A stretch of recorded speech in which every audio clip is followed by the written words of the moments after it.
Alright, so I just finished Shang-Chi like a couple hours ago, and figured I'd just put my thoughts out there on the movie. It's gonna be filled with spoilers, so watch this after you've already watched the film.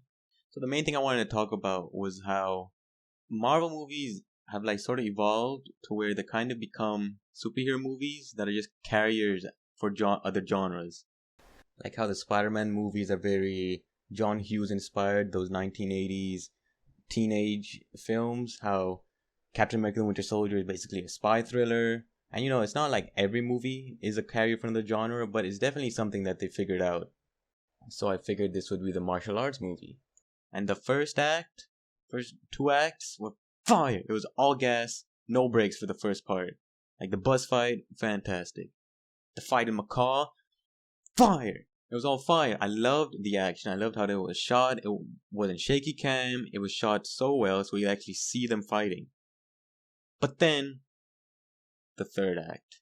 And man, they had to go and marvel it up. Like, what is that? Why is there a gargoyle in my movie? Like, why is a gargoyle and a dragon show up in my martial arts movie? Go away. Before, you smart guys say that, but the dragon and dragons are important. You know what I mean. You know what? A literal dragon fighting in my martial arts movie. I don't want it. Nobody wants you here. Like, why do they exist? The gargoyle shows up and starts giving the dragon, like, the Gogol 3000, sucking the soul out of this dude. And the whole time I'm like, why are you here? Let me see some martial arts. Let me see them throw hands again. That was so much fun. I want to see Shang-Chi and his dad throw hands once again. The first fight they had at the beginning of the third act, fire. The second fight, CGI was kicking in. It was getting a little messy, but it was still fun. But then the gargoyle and dragon start having sex on my screen.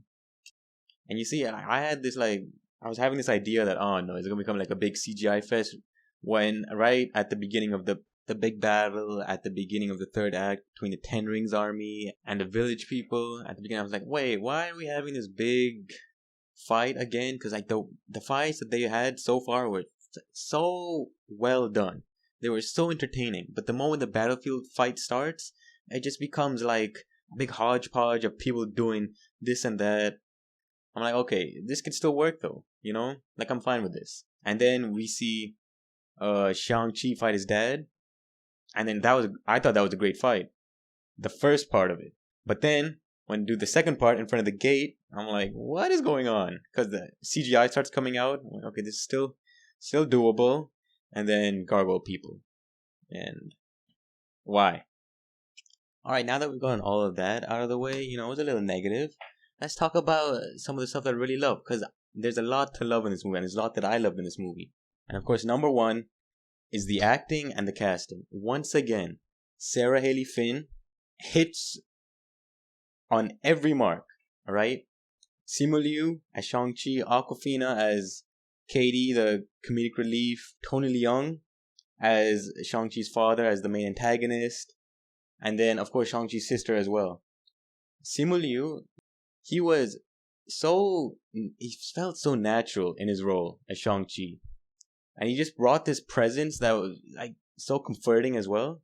The one thing though is that you could tell in a couple of scenes that he's trying to do he hasn't done action movies, I'm pretty sure. I know him from Kim's Convenience and that's it. And he's trying to do the action hero pose and he's kind of hamming it up a little bit. He's not entirely sure what to do, but he did his thing.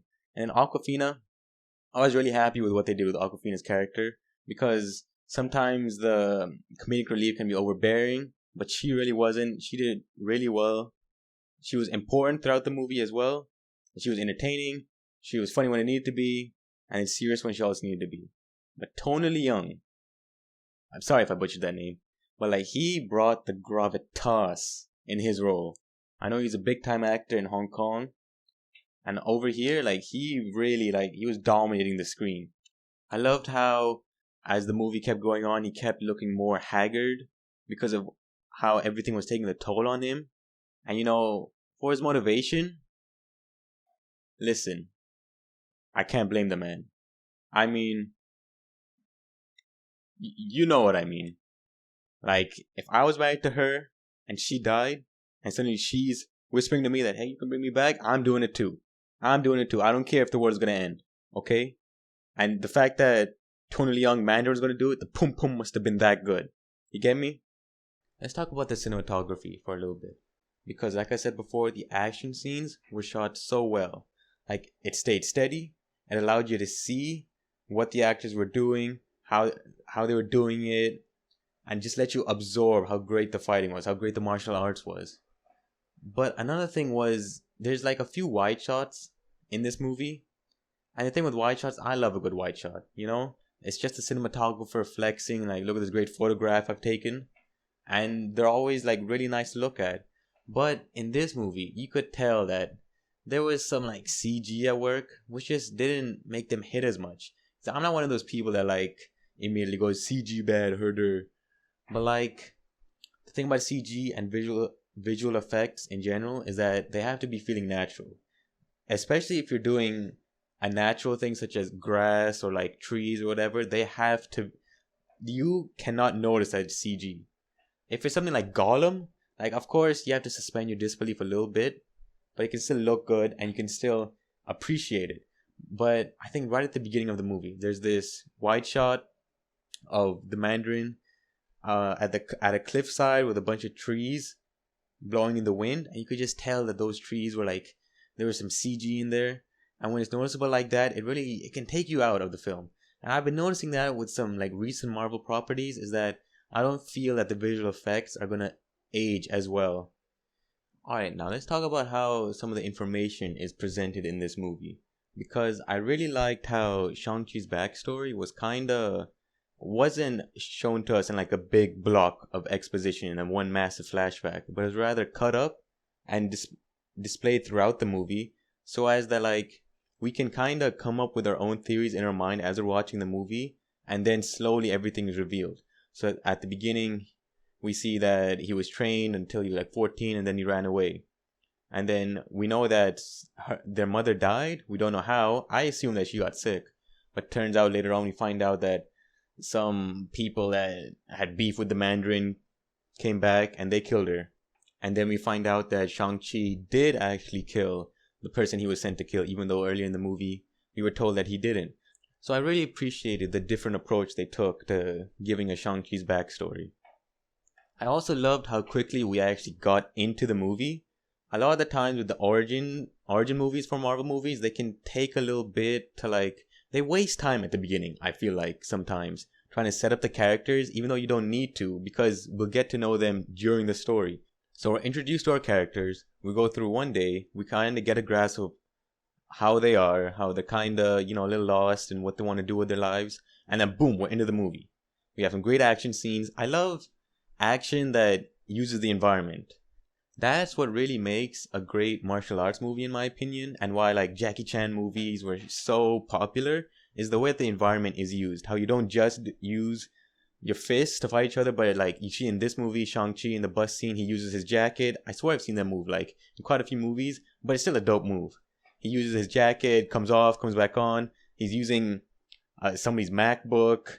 He's like at the end, the climax of the fight is he like pushes the other guy into the back half of the bus, and then that breaks off. And like that's what like I love the action in the first half of this movie. And then when they're at that skyscraper in Macau on the outside, I loved the choreography in that one, and how Aquafina being there, her character being there, brought a different dynamic that Shang-Chi also has to fight these guys but also save her. And it was just nice. But now on to Shang-Chi's sister. Now when we see her in Macau, and they bring up how Shang-Chi kind of abandoned her in the past, I felt like this was going to be like the emotional core of the movie. Shang-Chi and his relationship with his sister, and how that dynamic plays with their father.